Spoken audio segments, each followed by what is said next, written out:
Well, we're back again, even after a whole week. What's up, everybody? My name's Indy, and that gentleman way over in the corner. I feel like we're in the Partridge, is that the Partridge family? The Brady Bunch. The Brady Bunch. Wait, look, I actually do have hair. That's the thing that it's killer hair. He played Shaggy in Scooby-Doo. Shaggy? Yeah, so that's Jay Powell, everybody, from the Powell Group Consulting, and today we're having a conversation with a new video game distribution platform, VoxPop Games. We got Mark Anthony Rodriguez and Charles. I'm not sure what your last name is because you didn't put it in there. Rude. Sorry. When I was prompted to type in my name, it didn't specify first and last. It just said, put your middle name, your social security number, and mother's maiden name, shoe size. Of course. So, guys, welcome to, it's almost like a tail end of the show at this point, or tail end of the event. My brain is fried. So, yeah, that's good. So, let's start where we always like to start. And so, one at a time, Charles and Mark, tell us what you're doing now, but, how you got into the industry initially and, your path to this point. Yeah, sure. So I guess the elephant in the room is I'm probably a lot younger and less experienced than the other men in this. Come on, I'm only 28. In this podcast. So my story isn't as complicated. I went to college to study game design with the dream that I'd be an independent game designer. But once I started actually making games and putting them on the App Store and on itch, I started to realize how hard it is to actually promote those games and market those games on the internet. It just hit a block. I didn't have any money to spend up front on advertisement. Because of that, I wasn't able to get any eyeballs on the game, couldn't make any money. It's like a chicken and the egg type deal, right? So I thought I wanted to instead start a platform that could help independent developers leverage some of their future profits to market now, to help drive more sales ultimately. And that's really what the core of the idea behind VoxPop is, to give people a tool they can use to actually get attention on their games. Mark has a much longer backstory. I'm not going to bore everyone. I'm the old man at 38 years old here. When I was your age, still young. I'm the old game guru dude, but whatever. Started career in 2005, which is eons ago. I started with Rockstar. Was there from 2005 2010. Did everything in between as the all-encompassing game analyst role. Everyone in games development knows what a game analyst does. I'm not going to bore you with that. Went from there to Capcom USA in the Bay Area, San Francisco.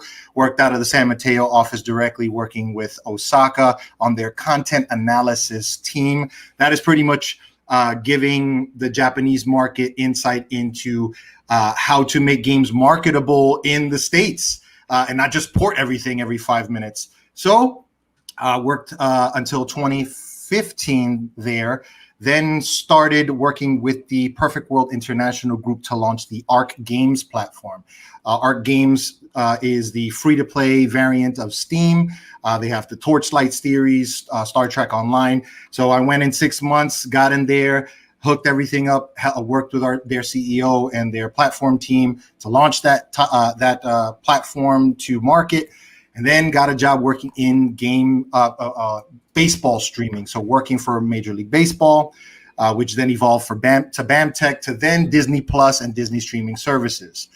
I sort of tapped out in late 2018, early 2019 with just corporations and big budgets and stuff. Started my own consulting group, Grummelworks, which is where Charles and I sort of hooked up. We ran in the same circles in New York. I moved back to New York with my family, started a family. I have a 3-year-old son now, and building VoxPop. I partnered with Charles a little over a year ago now. and we're bringing this new amazing indie video game platform to the masses. It's already in open beta phase. It's ready for everyone to test out and check out. Free to download, and we have really, really great, awesome exclusive content, exclusive games, and games that you can find on other platforms as well. That's it. That's all we need to know. Thanks, everybody. Yeah, it was a lot. That was the longest run-on sentence ever. So everybody always thinks about Steam first and foremost. One of the things that we have pushed on, through the work that we do on IGB is you need to have more options than just Steam, because God knows it's very easy to get lost in that world now. So what did you do going into the planning? How is the VoxPop channel, store, whatever we want to call it here, how is it different? What's the main reason that indie devs should look to distribute with you all?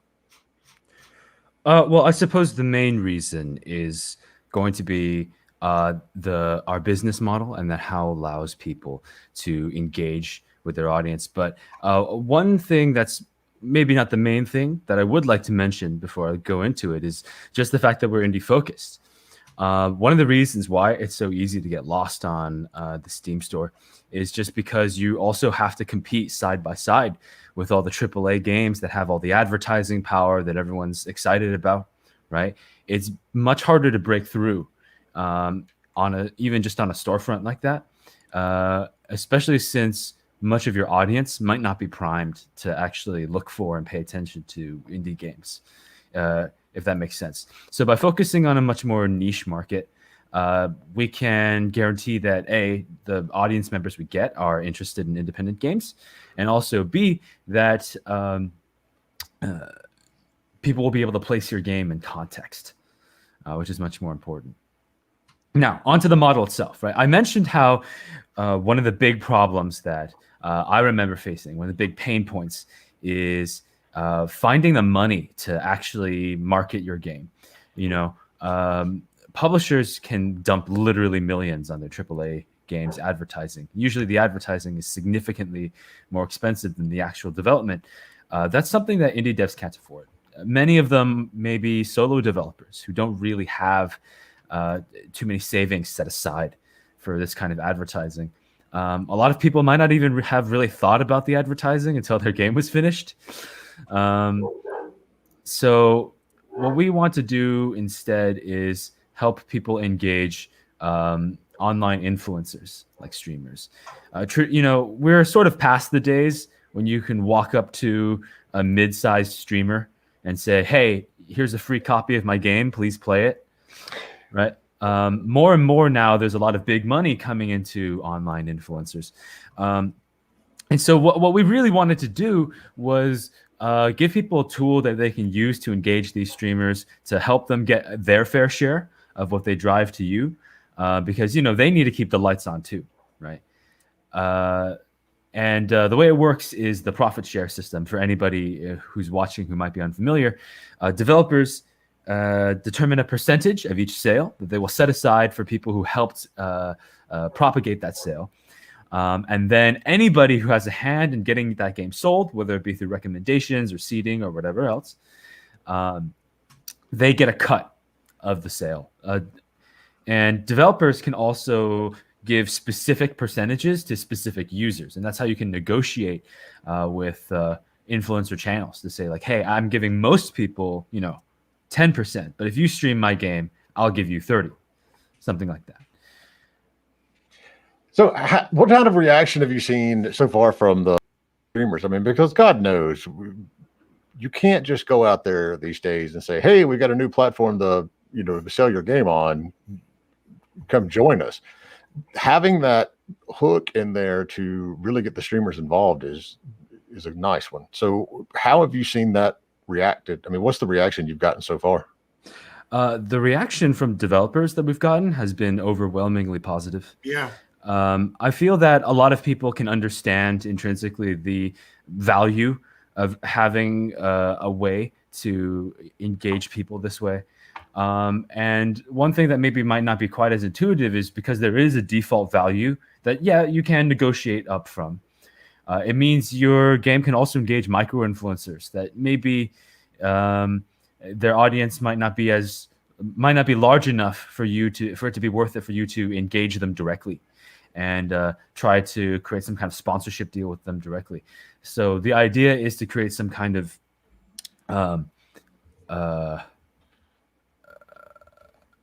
I'm sorry, the words fail me at the moment, but cascading effect, I guess. Yeah, right? It's a waterfall cascade.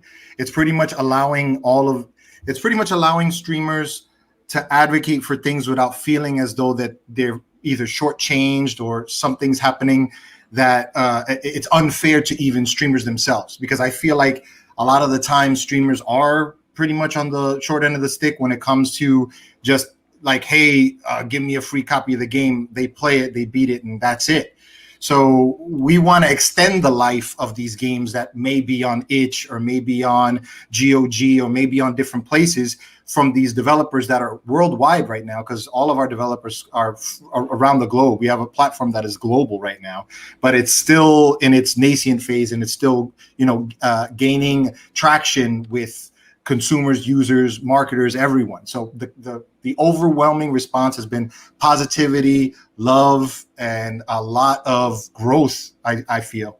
We've gotten a lot of great responses from streamers as well, especially, I think you mentioned that Lil Fella is a moderator for our Discord. Yes, yes. So if you want to talk about how positive the response has been, yeah, our streamers are taking charge and taking over because they want.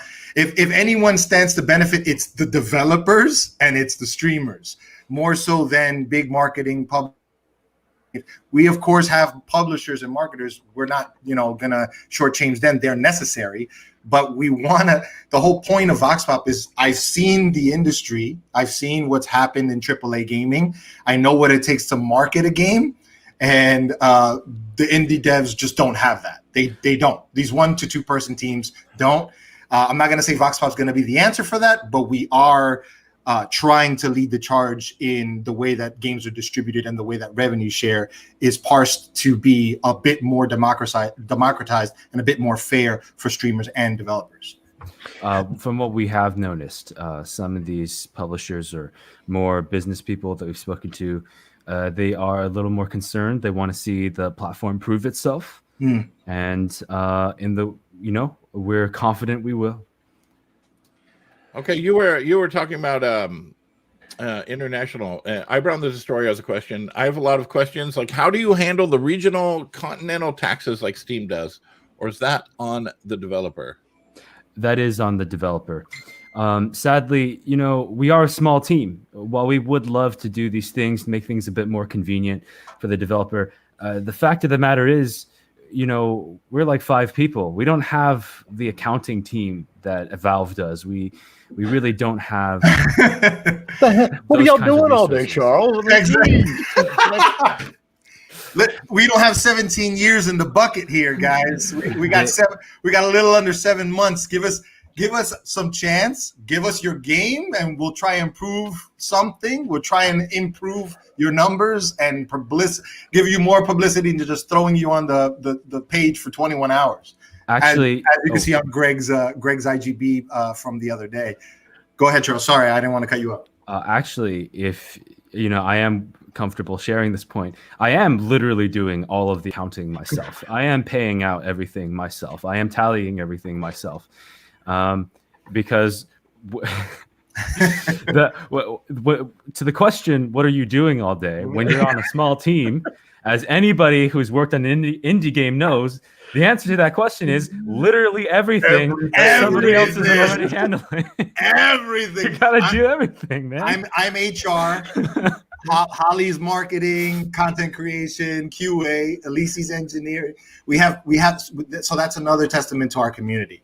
So the community, it's not a freeware thing. We're not trying to ask for free work or anything. We're asking to try and make this as big as possible, not as quickly as possible. Like slow and steady wins the race. Slow and steady gains actually outpace anything that's a flat. We're not a flash in the pan. So what we want is longevity and continuity. If the staple is 17 years to become the Kmart of games, we don't want that. Don't be the Kmart of games. They were not. No. What we want here is honestly to be the indie. I saw when I became a partner with Charles, I said I want this to be an indie boutique experience for streamers and gamers to get gameplay experiences that they cannot get anywhere else and may get everywhere else, but did not hear about it until they came to our platform. That's the goal here. It's not to just blow up. The prime example here is Among Us. No one was playing Among Us 3. I was playing Among Us because I'm cool with the Innersloth guys, but no one was playing Among Us pre-pandemic. Nobody. Okay, you could see the traction. It was around for like 2 years. It was a flat line. It was a flat line. Now they have 85 million downloads. They canceled their sequel because they want to bring the community around this one game. I'm not saying that that's the standard bearer of things, but if the accomplishment here is the attention economy wins, we want as much attention economy on our platform, because by getting on our platform, we're going to do for you what you're searching for from publishers right away may or may not do for you. Okay, we got another question here from Capeden. Oh, wait, hold on. I got to follow up first. So, okay. I mean, I totally get it. I mean, I run a small company and I just ran a 3-day event. Yeah, it was amazing. That's why my head is just like completely shot at the moment. But so can you separate out the territories if somebody, I mean, because taxes are a pain in the ass and you do need full-blown accounting to be able to do this sort of stuff. But if you want to minimize that as much as possible, can you put the game like only for sale in certain territories? To be honest, we haven't built that functionality in yet. That is something that we are considering looking into. But oh god, I don't want to keep harping on our smallness, but that also means we don't have a giant engineering staff. Again, Charles, what are you doing all day? We're trying to survive the plague. That's what we're trying to do. It's exactly. But sorry. On a more serious note, it means we have to prioritize a little bit which aspects that we want to pursue at specific times on our development. And so we don't have anything region locked yet. That is something that's on the docket. That is something that we know we probably should tackle at some point, give developers more options and maybe even for legal reasons. But it's not there yet. And so unfortunately, no, we can't region lock anything. Jay, we are in open beta to get all the analytics and all the metrics. So this is another, kickback to my previous career.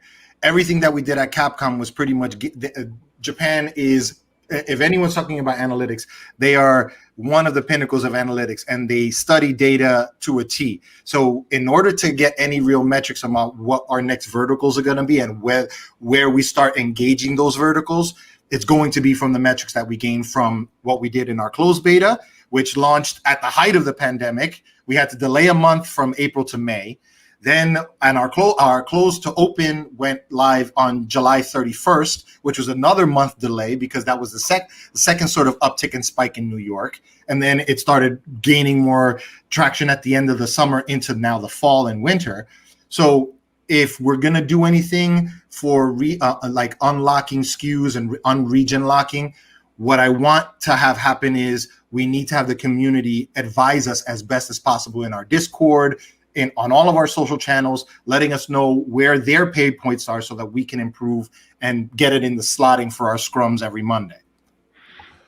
All right, so now, Andy, go. All right. This question here from Capeden. Sorry if it's been answered. Is there a requirement to have the game exclusively on Vox, or can you have it there and on other platforms as well, like Steam? No, there is no exclusivity requirement. However, we are looking to do sort of exclusivity agreements with developers, and we are looking for games that we call sort of made for VoxPop games. That means the game itself is not exclusive, but maybe the VoxPop version has some exclusive content like skins or new levels, that sort of deal. Right. And we are still navigating how best to handle these contracts and what we can do for developers without necessarily funding them directly like a publisher, because unfortunately that's just not in our capabilities currently, even though we want to do that eventually. So we have options for exclusivity, and we are willing to give extra perks to developers who are willing to go exclusive with us. But for just a normal deal, just to put your game on our platform, no exclusivity requirement. You can launch on Steam, you can launch on itch, and we're just going to hope we can do more for you than those guys. Yeah, currently we have about 5 exclusive signed titles that you can't find anywhere else. Made for, we have 3.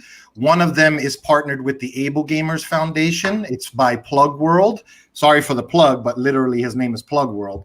Parker, he's building out Weaponeer. So that was the sort of evolution of the made for, I hate the quotation, I feel like Dr. Evil, the made for VoxPop games sort of SKU variant. So another key thing that I took from working with Capcom is SKU variants are also king. You want to be able to have something different without impacting your overall branching to Steam, to GOG, to whatever console or whatever game platform that you want to have. So the made for system pretty much us to market your game in a way that you can't find it anywhere else, but you'll be able to have your original, I guess, vanillaware game on wherever other platform, and you won't really be shortchanging anyone, because by buying the game, you're supporting the developer more on VoxPop, which is the whole point. If you're making a game for VoxPop, or you have a made for VoxPop variant, you're standing to make more money by pushing people to our store. So that's the sort of key factor here. We want to be able to give gamers, I talked about it in my TED Talk, give gamers options. Gamers love options, and developers and streamers more options to be able to say, hey, there was this really cool pickup or item, or like a variant in battle strategy, or we have a whole bunch of things that are going live. Like I said, we have 4 current live titles that are exclusive, 1 unannounced title that's really, really big that we're saving for the new year. That's going to be really, really special. So yeah, that's pretty much it. There's regular vanilla, just you want to have another distro channel, made for VoxPop, and exclusivity, and they're all being worked out right now. All right. So in general, I mean, because we're getting a lot of good questions in, I love you, chat. Chat, you're doing my job for me today, and I highly appreciate it. So in general, I mean, obviously we're not going to go into specifics, but in general, how are the exclusive agreements structured?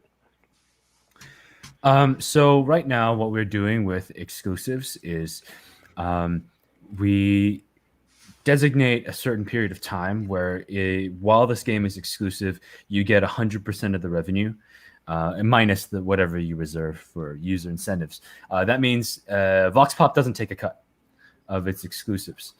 As well, we do try to do whatever we can to aid in development. So we've aided in story treatments, QA testing, level design, and of course we promo the games harder than we would promo, just any other game that comes to our platform. And yeah, we just do whatever we can to support the game, and you get 100% of the revenue while it's exclusive to us. All right. I'm trying to get to as many of these Hello? No, I was just like, Indy, pop up the next question, because I mean, this is also because they are really good questions coming in from chat. Okay, another from Eyebrow the Destroyer. Okay, I understand your position as a small team, but do you have a DRM solution for your peer-to-peer platform? Oh, yeah. Yes, that was priority number 1. Yep. So we have, as I'm sure a lot of the people watching this podcast know, the Steamworks wrapper doesn't actually work with games that were built in engines that have external dependencies, most notably Unity. So they ask you to change your thing to integrate with Steamworks API and integrate optional features like the achievements and Steam multiplayer, etc. So we built our wrapper to work with any kind of game, regardless of whatever engine they were built in. This also feeds into sort of our security when it comes to our peer-to-peer protocols. It chunks files into multiple files, and that makes it easier to compare the hash value on each file to make sure that the file you're downloading is actually the correct file. And once you have the game, it's packed in a format that won't open unless the user is logged in on the client. So very, very simple. Sorry, I probably described it in more detail than you needed. It's pretty user friendly for a developer. You just you click a button and you get your wrapper. It's not Steamworks. We're building something different, but there is protocols for us to be secure. There are protocols for things to work with our algorithms and our parsing systems for profit sharing. So we have a lot of moving pieces. But overall, it's pretty simple. You just literally plug and play your game into a packer wrapper, and then it works for the remainder of while it's on our system. Right now, it's fully feature complete. We are working out some like UX, UI kinks, though. Oh, all right. So hold on. Let me see. So what's next here? Whoops. All right, so from Capeden on Twitch, speaking of international, as a dev, would we have access to all of the information where things are being purchased for taxes? Where things are being purchased. So, I mean, on their... location tracking for where purchases are being made from. Yep. Honestly, we don't have location tracking for purchases. Stripe is how we handle the purchases. I believe that we can get that data through. Yeah, Stripe. they have the Stripe has the data. So whenever you make a purchase on VoxPop, this plays into our support for what happened during the peak of COVID. We were going to have a bunch of e-commerce distribution items. We had zero support once the peak hit. Stripe was a really good partner with us. So since they're international payments, they work with any credit card or any sort of distribution item. So Charles, is that trackable? Did you look that up or?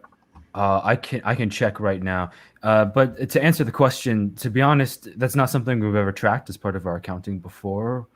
I wasn't aware this might be information that developers need, but we can begin sending these reports if enough people require them. Yeah, that's a vertical that we can, of course, jump into. Another key thing is every purchase is tracked through game ID. So whoever's tracking it on the back end, once you sign up and create your developer account, you'll have real-time visualization on your developer account, similar to Steamworks, of how many sales and where they're coming from per the game ID. So all we would have to do is work out where region is and sort of work that out with Stripe and where it's coming from.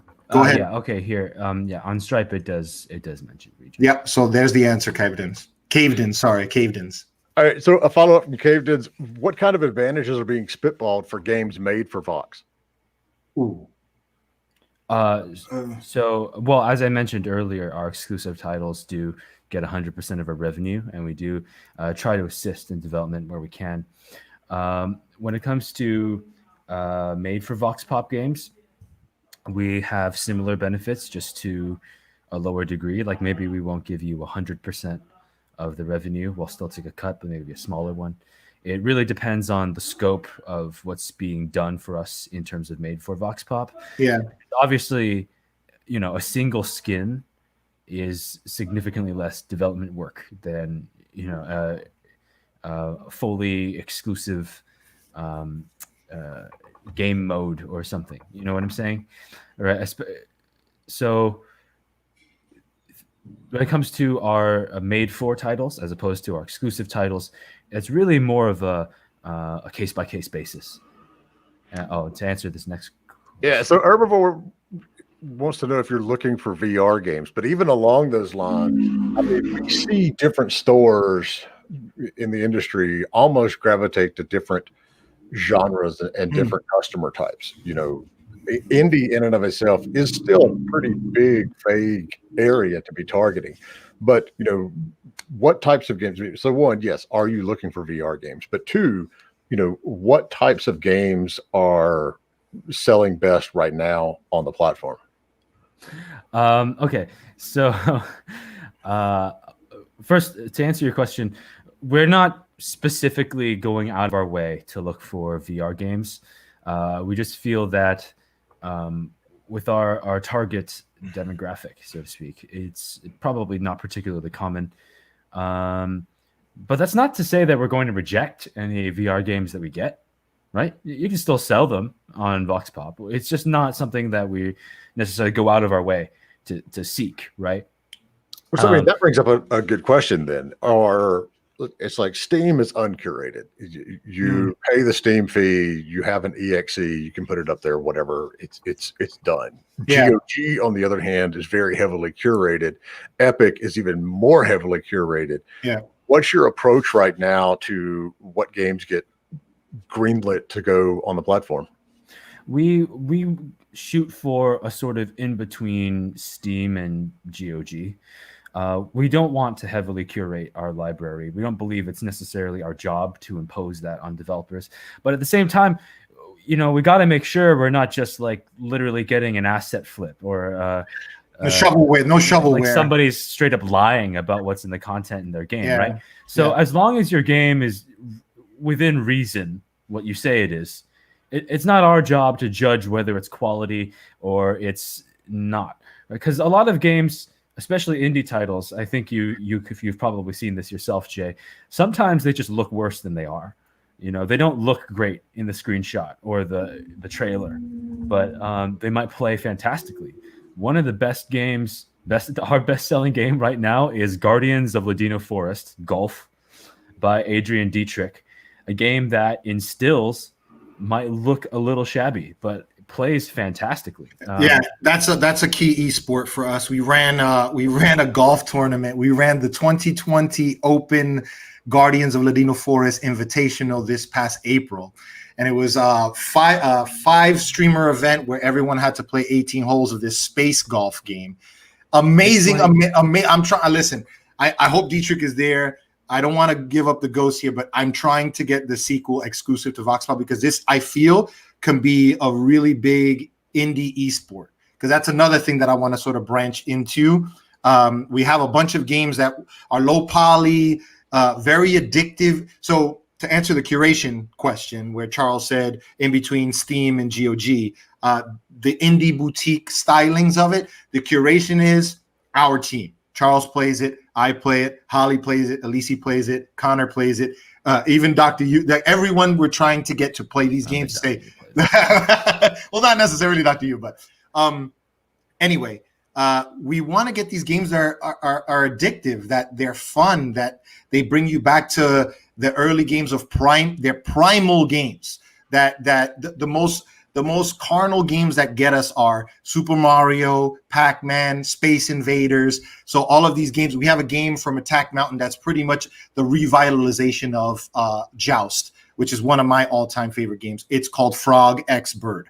That is a big push that we're trying to do for that company, for that gaming collaboration, to pretty much have a new next generation of gameplay that has not been seen, because it's already past the generations. We can't just have everyone playing Call of Duty every 5 minutes and Fortnite every 5 minutes. We need some variance in streaming and in gaming. So that's what we're trying to curate and trying to get a new sort of interest and spark of excitement about. So Adrian is here, by the way. He is watching live. So Capeden, how long are the exclusive periods? That's also something we're looking to negotiate. Yeah. Right? So, if when it comes, as you may have heard, we don't have like that many exclusive titles yet, right? And so we are sort of negotiating them on a case-by-case basis. There's more flexibility there than there would be with, a big publisher, right? And so we've been flirting with different timelines. 3 months, 2 months, 1 month. We have to see. This is something we're still actively experimenting with. It depends. Honestly, it's in the control of the developer. And we want, like I said, we don't want to not make 100% of the profit for an extremely long time, because then the platform just goes down. We can't just give away money. It's like I said, it's not a freeware or a freeware site or a free to play site. It's a distribution platform that allows for more publicity, more attention. In the attention economy, we're battling a lot of different things. We just passed, the election in the States and everything coming with the holidays. So publicity and the attention economy is key. But what we want to advocate for is a more developer-centric and a more developer-backed with also publisher games. Like we have partnerships with Rogue Games to ship under. So that game is only available on Steam and VoxPop. That's a huge, Reggie's their advisor, Reggie from Nintendo. So Rogue is taking a bet on our small indie platform by putting their game on our platform. We have a bunch of other Rogue published titles that are coming from other developers. We got Playfellow Studios coming in. We have Globus Interactive with Under. So there's a bunch of other games that are publisher backed. We're not afraid of publishers, but we want to have the developers and the streamers take a higher place on the totem pole. All right, so we got so many questions coming in here. Indy and I are trying to figure out who's next. Hey, take your time. Yeah, man. So all right, let's see. Yeah, there's a lot. What kind of advantages are being spitballed for games made? We did that one. Okay. Go ahead and hit the next one and put it up so I can see where you're at, Jay. Oh, okay. See, you just made me scroll, and now I think we're right here. Was that the one? Yeah. So I understand you're helping devs with game design and marketing, but do you have any intentions to help with QA testing or localization in the future? Actually, we have been doing QA testing. Yeah. For developers. As for localization, sure, why not? It is easy to talk about the future, but I don't see any reason why localization would be out of the purview if in the future, when maybe we had a few more people and we don't need to worry about literally building the platform anymore, right? Yeah. So yesterday during the conference, I was there for the Terra localization. So I have a bunch of connections with localization groups. I'm not going to say we're going to sit here and localize things for everyone, but we could try and make connections. The last conference we all went to was the Penny Arcade Expo, the PAX East conference in Boston. Okay. So I've been to a ton of them. That was the major, huge, we've been networking, underground for now. We were exhibitors there. We had Hamra Digital there with Radar Jam, with one of our titles there. So besides networking and working the network that we have internally, our Discord is full of artists and people in the industry that would be able to put someone in touch with someone that can handle either QA or QA for a games listing or for credit, because they are starting as a fledgling game developer or someone that wants to get into games. I started in QA. QA is everything. There are no games without QA. There are. Yeah. Well, sorry. There are no quality games without quality assurance. I assure you, there are plenty of them. No. But I learned this. I learned this from Rockstar. Starting at a game analyst there, QA heavy. We could spend years in QA, and one week in the public, and it washes 5 years of your QA. So there's never enough QA. But like Charles has stated, it's cool to talk about the future. We're trying to do as much as we can. If you go on our LinkedIn, you see what the team is, what the team size is, and advocating for our platform will only make the team grow, will only allow us to accomplish more of the verticals that we have. So yeah, we're trying. From a competitive standpoint, you're obviously, we're not revealing any deep dark secret to say, you're behind the bigger platform, but everybody else is too. And one of the ways that you can absolutely stand out from the pack is helping the developers with some of these things that publishers typically do.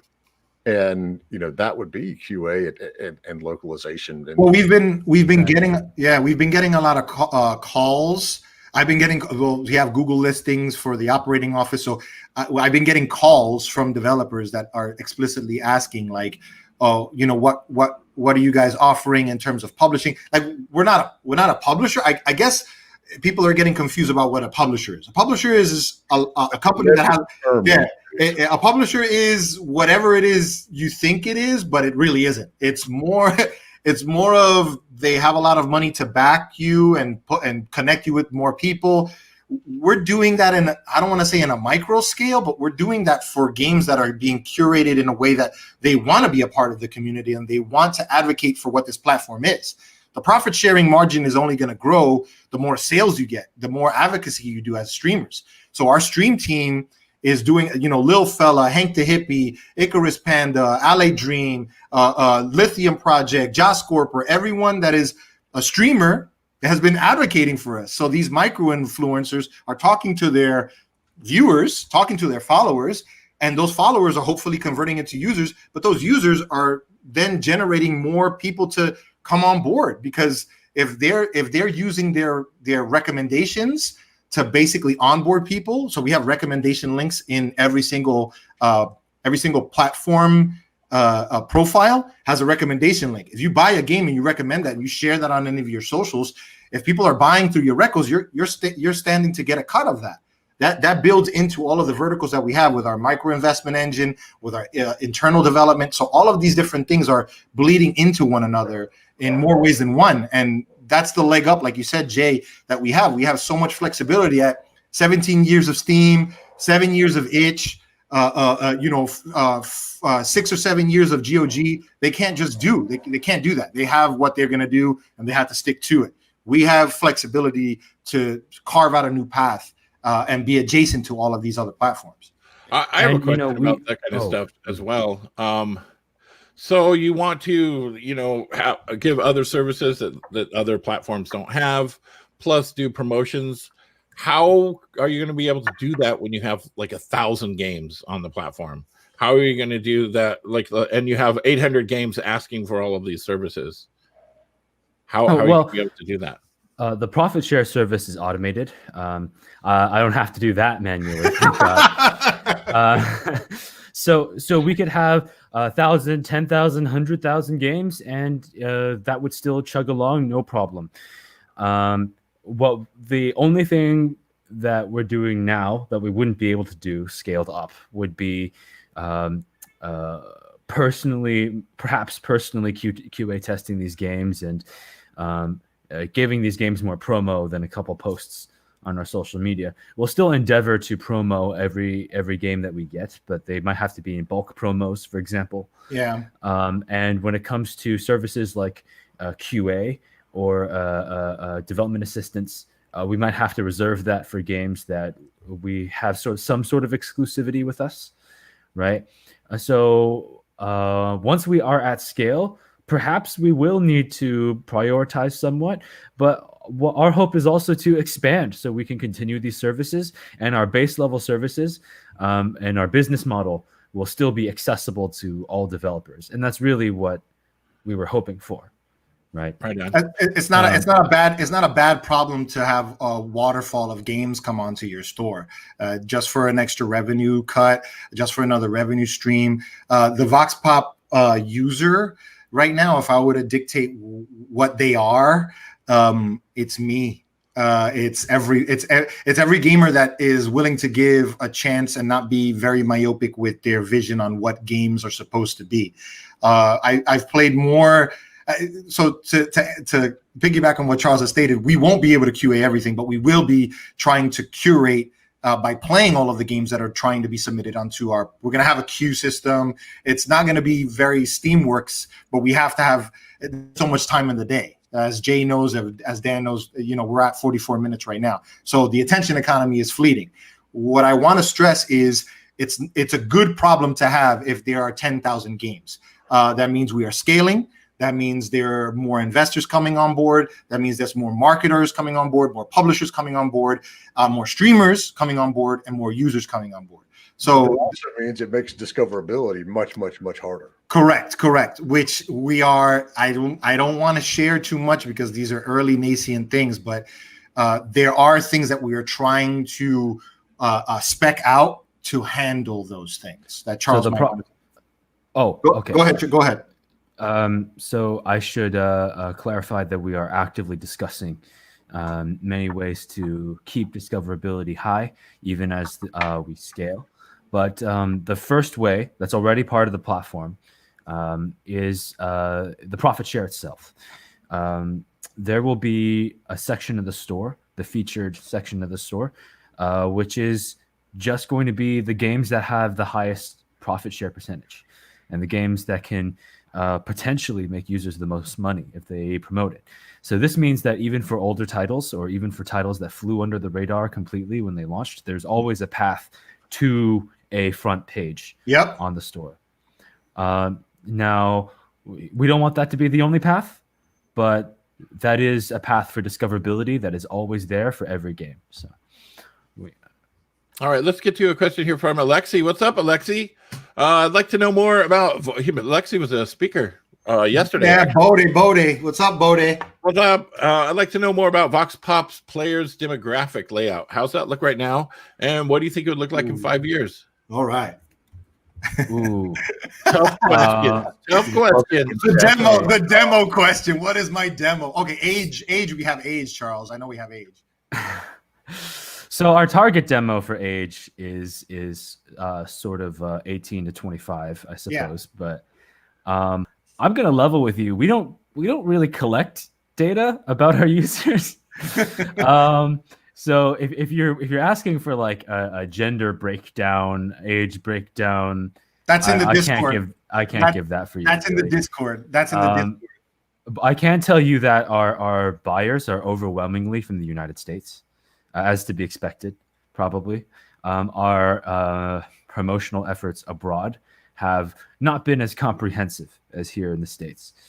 I would estimate about 85% of our buyers to be from the United States, maybe higher.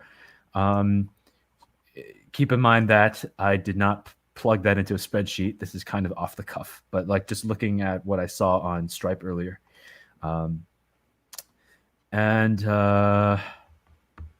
here's sorry, Mark, do you have anything to add? Here's a secondary demo. This is why Charles and I are the yin and yang co-founders and partners, right? The demo, I think, question that Bode is asking is where are we now? So Charles just answered what we're targeting, and the sales wise, it's coming from the States.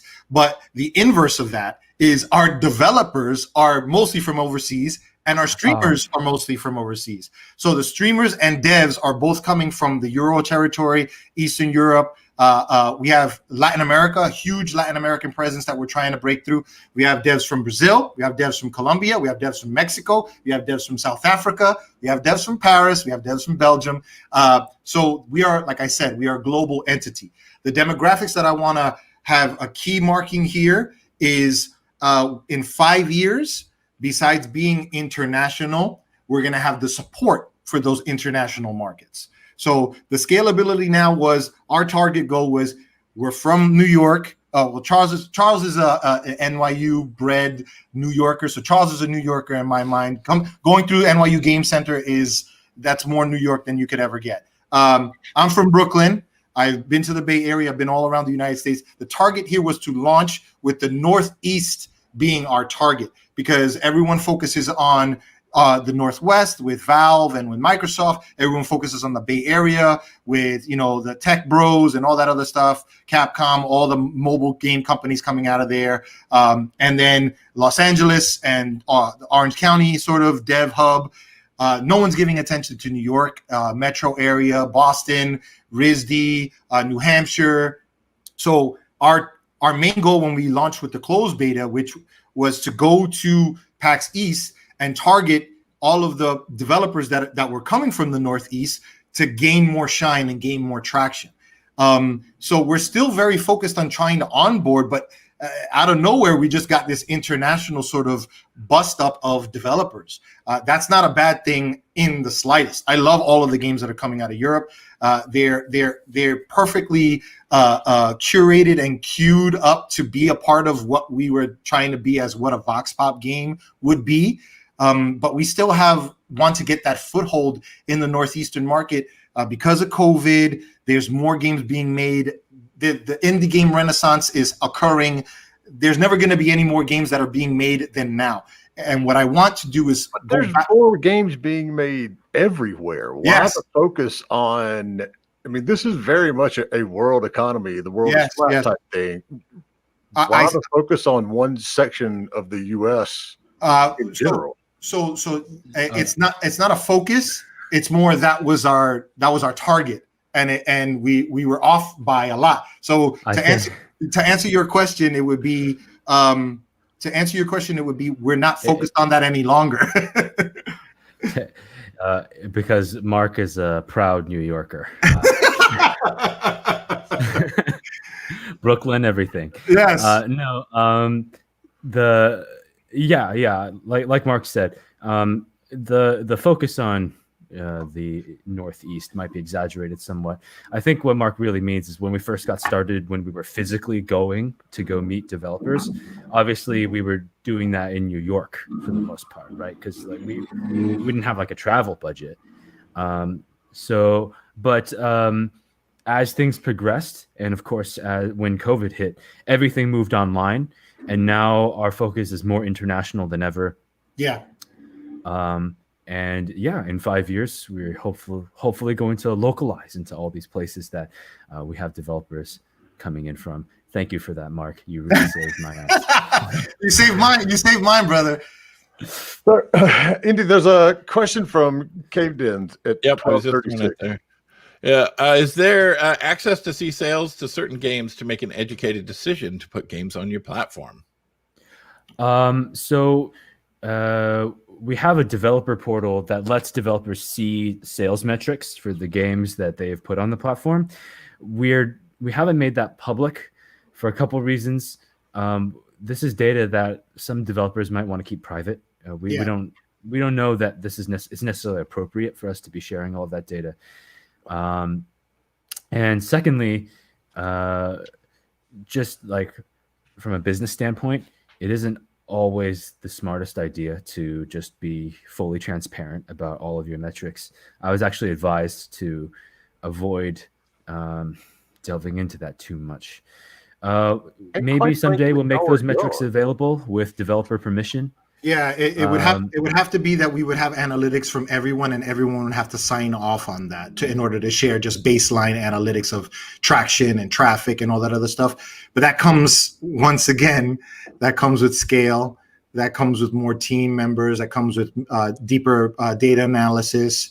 But short answer, devs will always have real-time metrics for their sales. Okay, here we go. Is another question. Are you currently collaborating with LATAM devs? Oh, yeah. Big time. We got QQ out of Colombia, QQ Games with Puzzletopia. They're out of, I believe, Bogota, Colombia. We have Link Up Games with our exclusive title, Ultimate Reality, coming out of Ecuador. So we are trying to get a huge foothold. I've been talking with Astro Bodhi, Alexis, to try and work with a bunch of other devs from Latin America as well. I'm Latino. I don't know if anyone could tell from my last name. My wife's Colombian, born and bred. I was a New Yorker, so I'm a New York, Puerto Rican, Mexican kid. But yes, we are focused. We have devs out of Brazil as well with Haloseed Horror Story by Jeff Winter.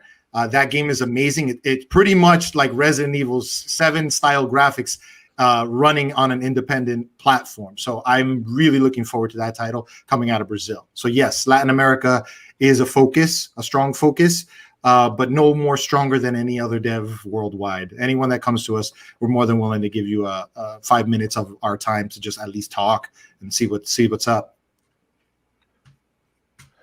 All right, let's see here. We've got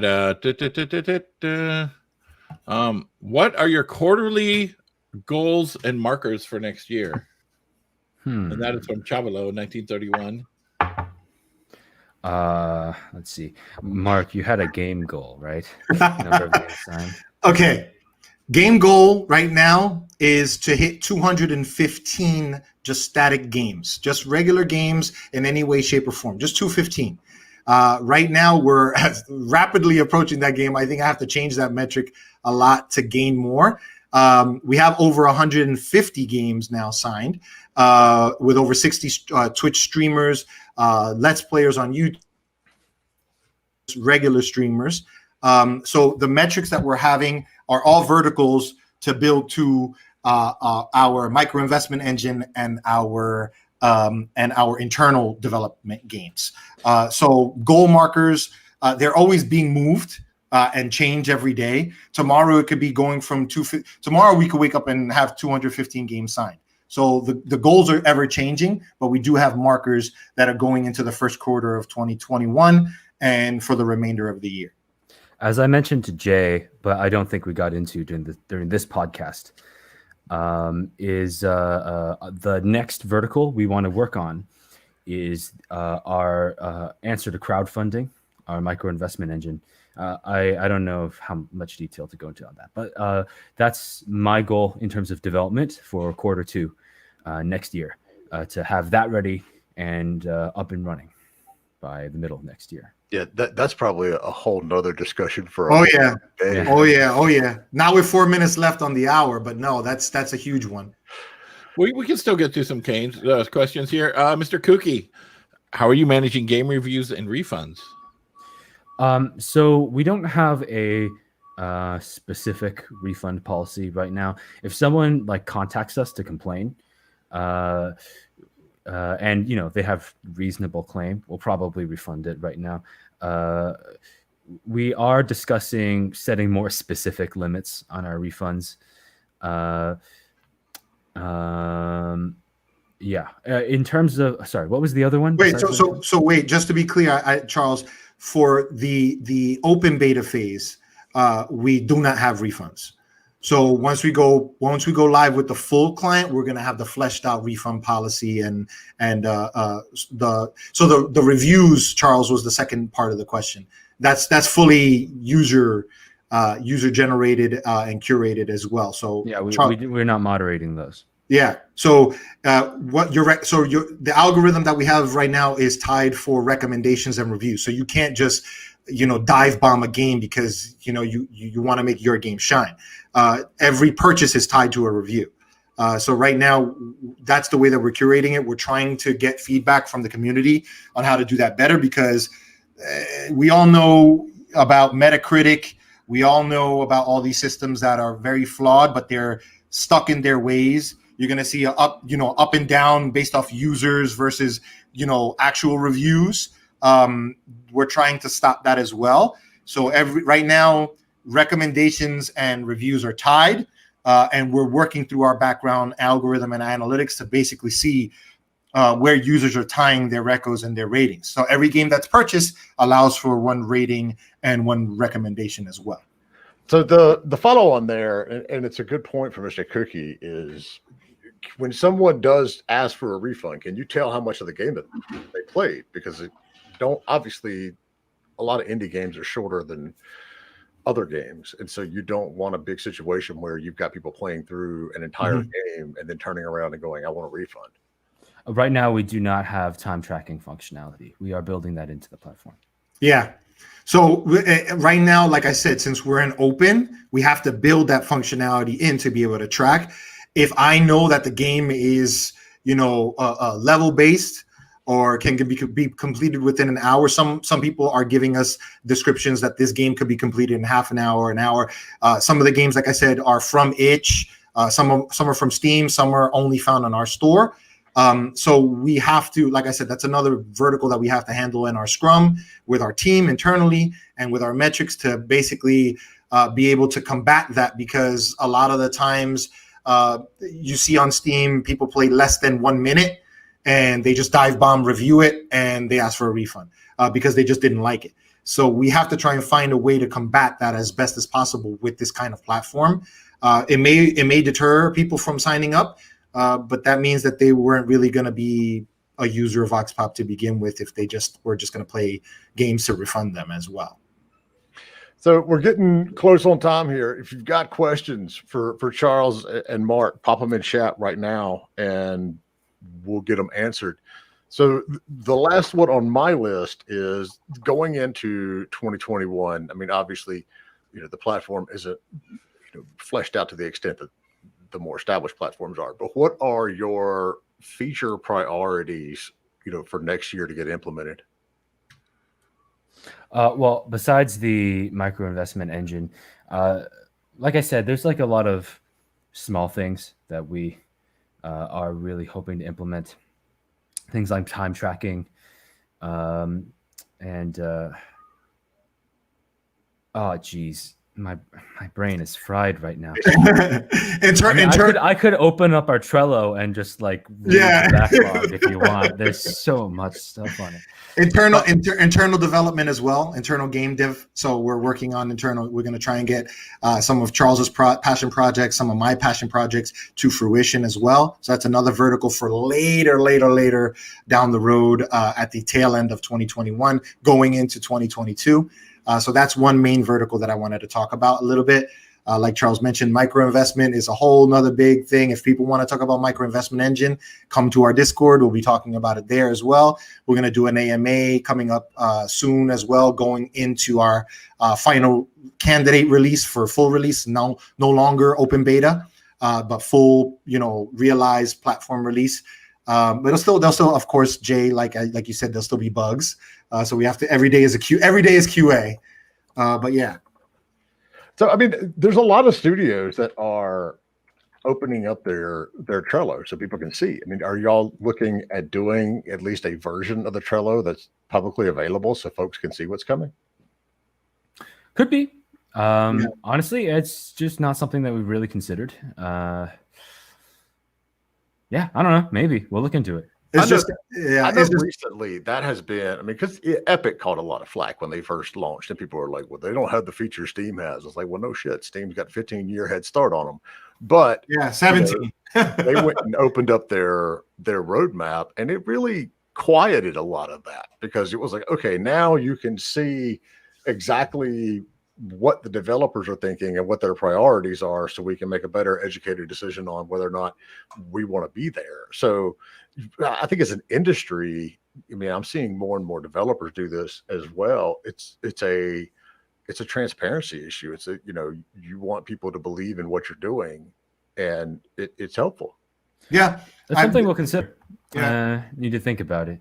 I could see on the one hand, well, I see what you're saying about transparency, maybe helping people understand the process a little better.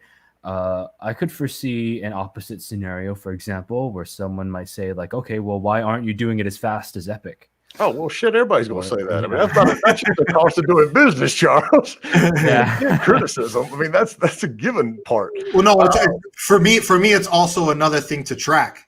So besides doing all the additional tracking, we have to track the public Trello as well. So we would have to have verticals that are internal, of course, because we don't want to give up the ghost. But we're trying to make sure if we do this sort of transparency, it's in a way that is conducive of. Right now, we have in our Discord suggestion box. So the suggestion box will be like, well, we're getting to your suggestion box at this rate of burn, at this burn rate, based off of our engineering team's effort point spend on our Scrum. But understand, disclaimer, we have to get the platform items done and morselled out and in a nice little bow for everyone, so that the platform can exist. Anyway, the long and short of it is, this just has to be a conversation, but we need to look into it. We need to look into cost and cost benefit analysis, that sort of thing. I understand completely. I run a small company too, so I get it. Oh yeah, but you're not that small, Jay. You're not that small. We're smaller than you think we are, especially to be running, the whole IGB and a consulting firm. Yeah, it would probably surprise you how small we are.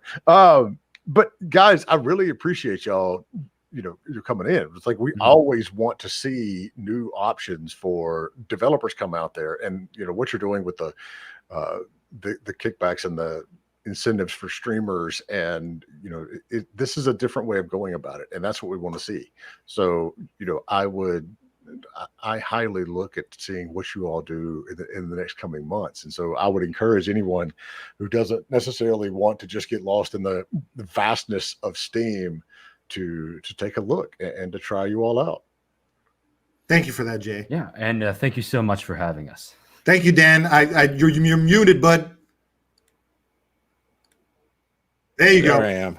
Yes, that's because I was sneezing and coughing and stuff, and I didn't want to. Yeah, thank you guys. So for anybody that is watching this right now or listening to it, as a matter of fact, all the links for everything VoxPop is down in the description. And also make sure and join our Discord, discord.gg/indiegamebusiness. You guys are in there. Yes, we are. Yeah? The whole team is. The whole team is in the Discord, and I hope you guys also enjoyed the Indie Game Business Conference the past 3 days. And I'm excited for the next one. I'm excited to see what the next one's going to be like. Me too. It was great. You guys already got it all planned out and everything, right? Oh yeah, absolutely. Oh yeah. Maybe we bring some VoxPop stuff over there. Who knows? Maybe some announcements at the IGB. Maybe we have to do a talk. Whatever you guys need. We're trying sponsors, Mark. Yeah, I know. You're preaching to the choir, brother. You're preaching to the choir. So just send money. Send money. We'll have another one coming in probably 3 or 4 months. Honestly, I've got to sit down. I haven't even looked at the calendar for next year. I'm trying to, decompress from this week as well. But yeah, we're going to have another one soon. This is not. The indie game business events. I mean, this was like number 7 or 8. It's like they're not going away. They'll be around. The next time it's going to be 14 days straight. So whoa. 24 hours a day, 14 days. We're going for the 24-hour news cycle. Yeah, that's not going to happen. Dan, friend up on VoxPop. Jay, when you guys get your accounts, we'll guild your accounts. Just friend up as soon as possible. I'm Salami Attack. Charles is Speed Boots Torchic. Well, did I mispronounce that, Charles? What is your? That's all right. Speed Boost Torchic. I was a big Pokemon fan when I was growing up. So I'm going to sign up right now. Then. Yeah, go for it. Go for it. We have the web portals out now, so people can do web redirects. It redirects you to our current 1.4.2 build. And just let us know if you are interested in anything. Most of the games are pretty affordable. There's no sales going, and all of your money goes to directly fund developers and streamers more so than any other place. Excellent. Thank you guys so much. We have next week our streams, our broadcast is going to start 2 hours later. Isn't that right, Jay? Yeah. Yep. But we'll have this, and we'll have this is going to be on anchor.fm and all of your other podcast platforms. Plus, we're going to have all of the IGB winter sessions up on the podcast. We're going to release X amount of episodes per day. We haven't really talked about that. Do we want to do one episode, or do we want to do more? We'll talk about that later. But thank you guys so much, and have a great weekend. Anything else you want to add there, Mr. J? No, I'm good. All right, he's ready for beer. Me too. Be safe, stay healthy, okay? Exactly. Take care of yourself, mask up, do your thing, all right? Go ride your motorcycles. That's do it. Thanks, everybody. Bye. Bye, everyone.